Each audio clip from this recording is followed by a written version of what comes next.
Hello, everyone. Welcome to the PowerTalk Show powered by Business Talks Weekly. Our guest today is helping businesses increase their employee benefits. He is the author of Fixing Healthcare and CEO of Health Compass Consulting, Donovan Pyle. Welcome to the PowerTalk Show, Donovan. Great to be here, Navin. I'm ready to get powerful. I can feel it bursting.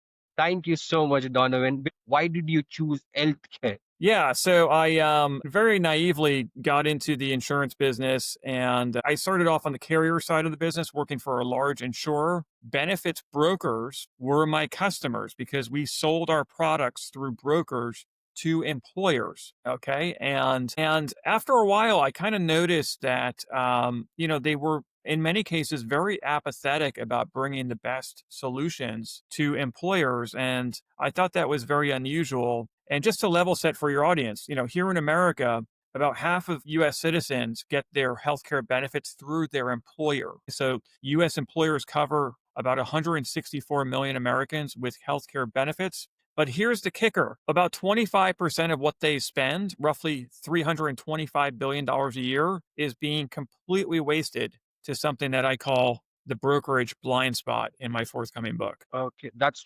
very interesting number. Why is there so much amount of spend when it comes to employee benefits? Yeah. So just again, to level set for your audience, for most American businesses, healthcare is the second largest expense on their P&L, and it's also the fastest growing financial risk on their P&L.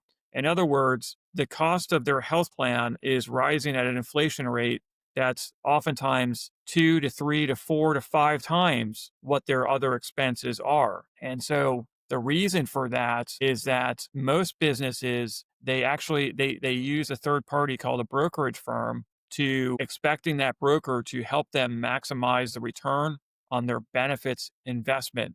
They expect brokers to help them get the most value for their money. But what they don't understand, they don't realize, is that the brokerage industry was created by health insurers for distribution purposes, for retail distribution purposes. And therefore, brokers work for health insurers, and they make more money when the employer's costs go up, not down. Are you a fan of Charlie Munger? Do you know who that is? Yes, definitely. Yeah. I mean, Charlie Munger was an incredible guy. And one of his favorite quotes was, show me an incentive and I'll show you an outcome. Well, in the case of the brokerage industry, which again, 81% of businesses use a broker, brokers make more money when costs go up, not down. So basically, by using a broker, the employer is asking that broker to negotiate against their own financial interests. You and I both know people are not very good at doing that. Yeah,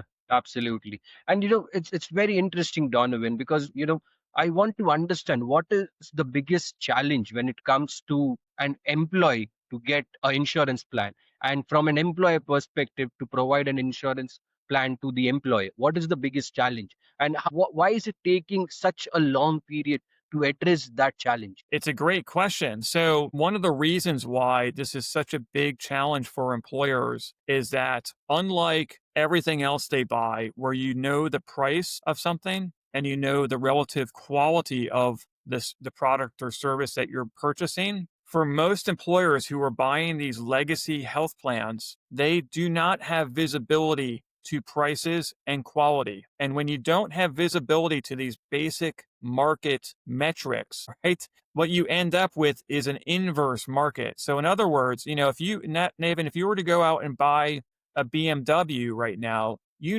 going to spend a lot of money, but you're going to buy a car that is a work of art, right? It is an amazing vehicle. But in an inverse market, when you pay BMW prices, you get a Yugo, which I don't know if you're old enough to remember what a Yugo is, but it's basically a tin can on wheel from the late 80s and early 90s. And so when you don't know the prices of things, going back to the employer's healthcare supply chain, you end up with employees who are, getting MRIs, for example, at large hospitals that cost $6,000 when they could easily go down the streets in many cases and get that same MRI for $600. Wow, that's significantly high. And as you mentioned, Donovan, what about the claims?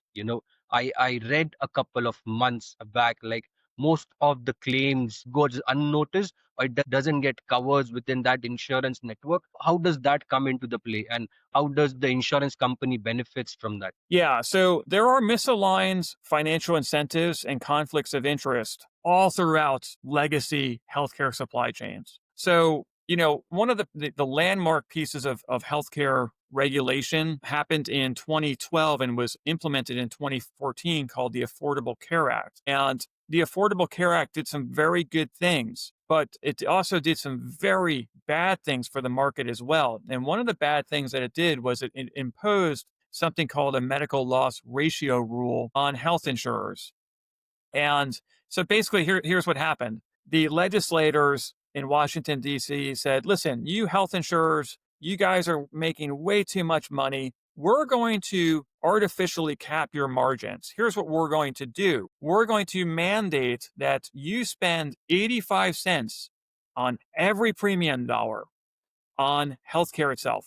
You have to spend 85 cents of every premium dollar on healthcare services and prescription drugs. And if you don't spend 85 cents of every premium dollar on those things, you're going to have to refund the difference back to the employer, by proxy, the employees. And here's what the insurance company said, because they're very smart. They said, oh, you're going to cap our margins? Here's what we're going to do. We're going to vertically integrate, meaning that we're going to start buying up the supply side of a healthcare supply chain. We're going to buy physician groups. We're going to buy pharmacy benefit managers. And the big one that most people aren't even talking about is now they've also created what are called GPOs, group purchasing organizations that actually sell all the medical devices and supplies to hospitals.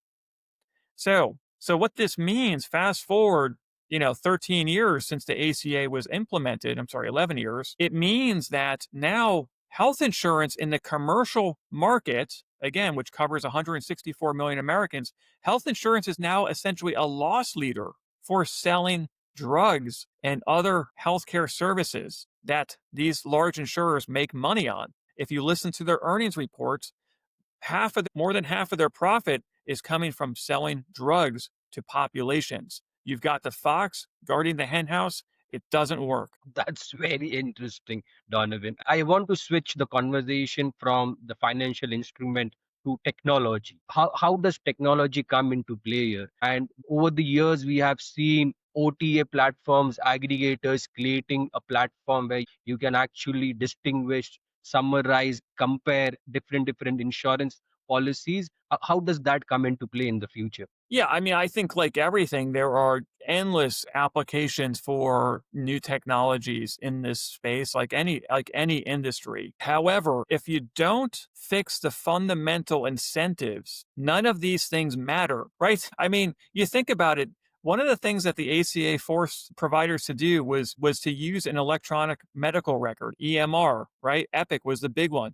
Our country spent $2 billion to set up Epic in hospitals. And if there was a business case, if hospitals actually cared about gaining these efficiencies, if there was a business case for it, they would have actually done it on their own, right? They wouldn't have needed the government to force it upon them. But when you're in an environment where, let's face it, hospitals actually created health insurers in the 90s as a distribution partner to help stabilize revenues throughout the Great Depression. Most people don't know that.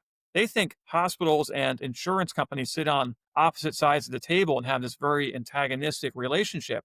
That's not true at all. Hospitals actually put up the seed money to found health insurers in the 90s, right? They're distribution partners. They both Absolutely. benefit from rising costs. So at the end of the day, yes, there's all kinds of venture capital and private equity that's poured into healthcare technology companies, health tech, right? But what many of these founders don't realize is that in the commercial marketplace, which again serves 164 million Americans, insurers are not interested in reducing the cost of care. They're not interested in that. They operate on a cost plus price fixing scheme imposed by the medical loss ratio rules and the Affordable Care Act. They make more money when their cost base goes up, not down. So they're not interested, for the most part, in leveraging technology to gain efficiencies so that they can pass that on to their customer, the patient. They're just not interested in that. Absolutely. I have two questions. I want to understand, Donovan, what is your aim when it comes to Health Compass Consulting? What is your aim and what is your vision for the next 5 years? Yeah. So the reason I started Health Compass Consulting in 2018 after being terminated by a large brokerage firm. And so I was terminated after building a decent book of business and starting to help some of our customers and advocating on behalf of our customers, which are employers. And then that's when the light bulb went off for me. And I was told, hey, listen, you're being too hard on an insurer that happens to pay us our largest bonus each year. We don't like that. And so that's when the light bulb went off for me that, okay, these financial incentives have a real impact on what happens to employers and employees and communities, frankly. And so I started Health Compass as a management consulting firm that specializes in helping mid-sized businesses finance and procure healthcare more effectively for their populations. So we're very niche. That's all we do is healthcare financing and procurement. It's very specialized, and so we do that to serve as the antidote to the brokerage industry, because the brokerage industry, because of their financial conflicts of interest, because 20 to 30% of their total benefits revenue, it comes in the form of year-end kickbacks and bonuses, what they call market derived income in their earnings statements. They are conflicted. They cannot serve as fiduciaries to employers. They cannot have a fiduciary relationship to employers. They are not required to make recommendations that are best for the employer. That's not the legal standard that they are held to. And so, there's a number of management consulting firms who specialize in healthcare and financing and procurement who have popped up in the market over the past 5 to 10 years.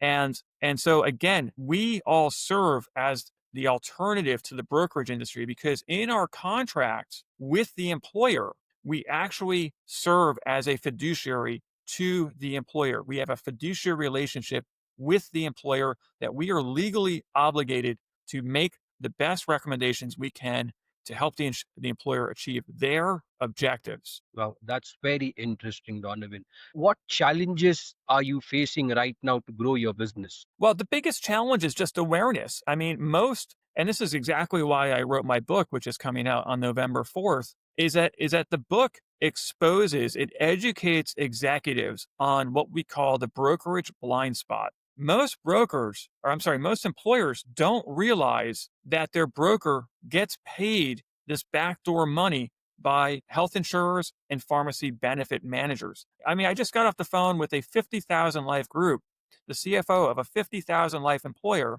and they had no idea. They're using like one of the largest brokerage firms in the country. They had no idea about what's in the earnings reports of that brokerage firm, that this broker does collect per script fees from PBMs, does get huge year-end bonuses from health insurers. And here's the thing, Navin, some health insurers pay brokers more than others. And of course, that's going to influence the recommendations that are being made to employers.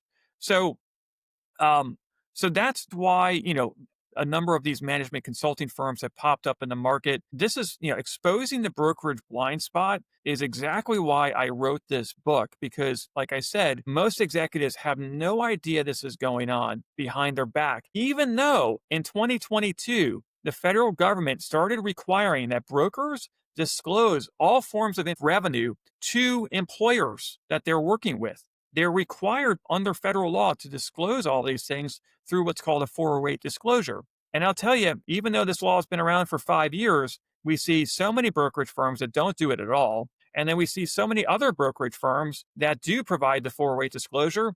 But the way that they describe their indirect compensation, the bonuses and the kickbacks from insurers, that the employer really has no idea what that means. They're putting it in this, they're writing it in this legalese that's really just intended to confuse people and obfuscate the truth. And that is that they don't work for them. They work for health insurers and PBMs. Is there any possibility in the future that we get rid away of the brokers completely and the employers directly deal with the insurance companies? No, I mean, I don't think, to me, based on my biases, government regulation generally causes more problems than it solves. And so every time we've had major healthcare legislation and reform in this country, it's caused all kinds of unintended consequences. So I don't think I think they're I think it's fine that brokers sell insurance. That's totally fine. I have no problem with that. But where I draw the line is that they're not allowed to commit fraud and say that they're independent, that they're giving you objective, unbiased advice. And many of them say that, but it's not true. Okay. So I don't think we need more regulations. I think we just need to actually follow the laws that are already in place, and meaning that you're not allowed to commit fraudulent marketing.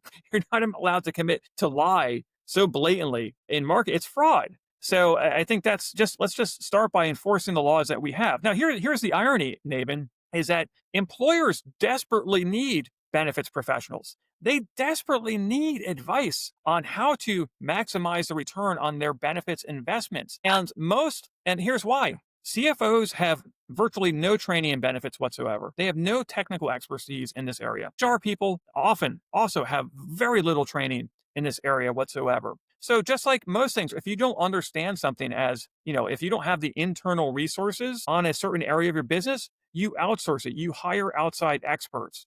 But here's the deal. When I hire a CPA to cover my back and make sure I'm paying the taxes that I should be paying, but not paying taxes that I shouldn't be paying, the CPA works for me, right? When employers do this with brokers for their benefits spend, they don't realize it's like working with a CPA who gets paid by the IRS. They don't know that. It's like, of course, you would never do that if you actually knew what was going on. So Right. that's really the opportunity. What's fascinating is that there are thousands of benefits professionals across the country who are desperately working their tails off to do the best things for employers, but they're stuck in this legacy system, this legacy revenue model that actually financially penalizes them and punishes them when they help their customers move through what we call the health plan maturity model so that they can maximize the return on their investment. There's so many things happening behind the curtains.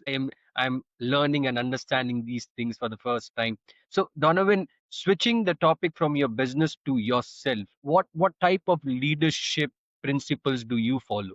Well, I think just telling the truth and doing the right things because it's the right thing to do, it makes everything simpler. If you just tell the truth and do the right things because it's the right thing to do, life becomes so much simpler. I try to be fully transparent with my team, and they respect that we don't always agree on things, and that's inherent. I don't expect us to always agree on things, but I hope that they know that I'm always acting in good faith. I'm trying, if I push back on one of their ideas, it's not against them personally. It's because, we're all trying to provide the most value to our customers as we can. And so I think we have, a relationship built on trust, and that's hugely important. Absolutely, 100%. What piece of advice did you receive that changed your perspective towards professional and your personal life? Yeah, I'm going to give you two. One was from one of my Boy Scout leaders when I was a kid. When I was going off to college, he said, listen, if plan A doesn't work, go with plan B.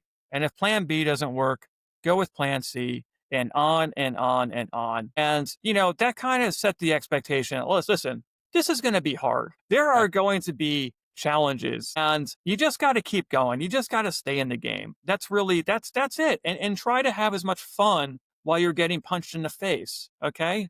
Because it's going to happen over and over again. So, you know what? You just got to accept that. And the other thing that I'd say that's been hugely impactful for me is that, and I don't know, everyone's got their own beliefs around faith and all this stuff, but you know what? If you have faith in yourself, you got to just believe that everything, no matter what happens, everything's fine. Everything is totally fine. Everything is happening the way it's supposed to happen. Okay. And you just got to have trust in yourself and in the process. And if you do that, you start having a lot more fun while you're getting kicked in the teeth. So I Excellent. just, again, just resilience and just believing in yourself that everything's fine. It's all, I mean, listen, I was born in America as a white guy in the 20th century. I'm the luckiest person that's ever lived and ever walked the face of the earth.